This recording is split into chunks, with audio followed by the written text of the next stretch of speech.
തൃശ്ശൂരിൽ പോലീസിന് ഗുണ്ടാ നേതാവിന്റെ ഭീഷണി. തൃശ്ശൂർ ഈസ്റ്റ് സ്റ്റേഷനും കമ്മീഷണർ ഓഫീസും ബോംബ് വെച്ച് തകർക്കും എന്നാണ് ഭീഷണി.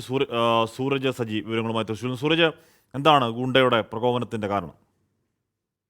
ഹാഷ്മി, തീക്കാറ്റ് സാജൻ എന്ന ഗുണ്ടാ നേതാവിന്റെ പേരിലാണ് ഇത്തരത്തിൽ ഒരു ഭീഷണി സന്ദേശം എത്തിയത് എന്നുള്ളതാണ് പോലീസ് വ്യക്തമാക്കുന്നത്. തൃശൂർ ഈസ്റ്റ് പോലീസ് സ്റ്റേഷനും അതുപോലെ തന്നെ ഈ കമ്മീഷണർ ഓഫീസും ബോംബ് വെച്ച് തകർക്കും എന്നുള്ളതാണ് ഗുണ്ടാ നേതാവിന്റെ ഭീഷണി. ഇന്നലെ ഈ തീക്കാറ്റ് സാജൻ പിറന്നാൾ ആഘോഷിക്കുന്നതിന് വേണ്ടി ആവേശമോഹൻ പാർട്ടി തേക്കിൻകാട് മൈതാനിയിൽ ശ്രമം നടത്തിയിരുന്നു. അത് പോലീസിന് വിവരം ലഭിക്കുകയും പോലീസ് അവിടെ എത്തി അവിടെ ഉണ്ടായിരുന്ന ആളുകളെ മുഴുവൻ അറസ്റ്റ് ചെയ്യുകയും ചെയ്തിരുന്നു. ഇതോടുകൂടിയാണ് ആ കൂടെ തന്നെ ഈ സാജനെയും പോലീസ് അറസ്റ്റ് ചെയ്തു എന്നുള്ളതാണ് ലഭിക്കുന്നത്. ഇതിൽ പ്രകോപിതരായിക്കൊണ്ടാണ് ഈ വിളിച്ച് ഭീഷണിപ്പെടുത്തിയതെന്ന് പറയുന്നു.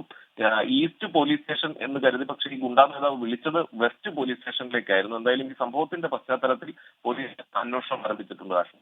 ഓക്കെ, ചെറിയ ഭീഷണി എന്നല്ല, ബോംബ് വെച്ച് അങ്ങ് തകർത്ത് കളയും എന്നുള്ളതാണ് ഭീഷണി. പക്ഷേ ഗുണ്ടാ നേതാവിന് പോലീസ് സ്റ്റേഷൻ മാറിപ്പോയി. നമ്പർ എടുത്തപ്പോഴത്തേക്ക് അത് ഈസ്റ്റിന് വിളിക്കേണ്ടത് വെസ്റ്റിലോട്ട് വിളിച്ചു എന്ന പ്രശ്നമേ ഉള്ളൂ. എന്തായാലും ഗുണ്ടാ നേതാവിനെ തേടി, എന്താ തീക്കാറ്റ് സാജു അങ്ങനത്തോണ്ട് പേര്, അപ്പോൾ ആ ഗുണ്ടാ നേതാവിനെ തേടി പോലീസ് ഇറങ്ങിയിട്ടുണ്ട്.